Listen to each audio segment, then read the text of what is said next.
আসসালামু আলাইকুম প্রিয় চাকরি প্রত্যাশী ভাই বোনেরা, আশা করি সকলে ভালো আছেন এবং সুস্থ আছেন। আপনাদের মাঝে নতুন একটি ভিডিও নিয়ে হাজির হলাম।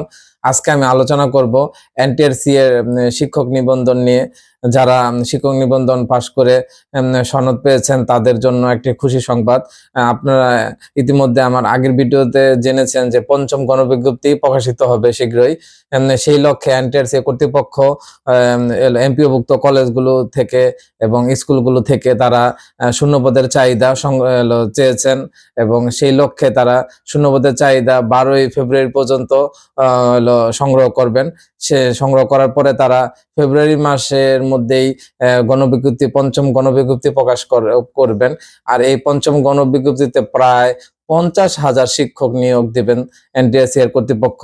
তো সেই লক্ষ্যে তারা সেভাবে এগোচ্ছেন এবং সেই লক্ষ্যে কাজ করছেন। আর যারা অধিক আগ্রহে বসে আছেন যে গণবিজ্ঞপ্তির আশায় তা শিক্ষক হিসেবে নিজেকে জাতির সামনে তুলে ধরবেন, সেই প্রত্যাশা পূরণ হবে আপনাদের অতি শীঘ্রই।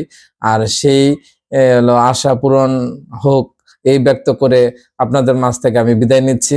আর যাবার আগে আমি অবশ্যই বলবো, আমার এই চ্যানেলটি অবশ্যই সাবস্ক্রাইব করে পাশের বেল আইকনটি বাজিয়ে সাথেই থাকবেন। যে কোনো তথ্য পাওয়ার সাথে সাথে আপনাদের মাঝে আমি হাজির হব আবারও।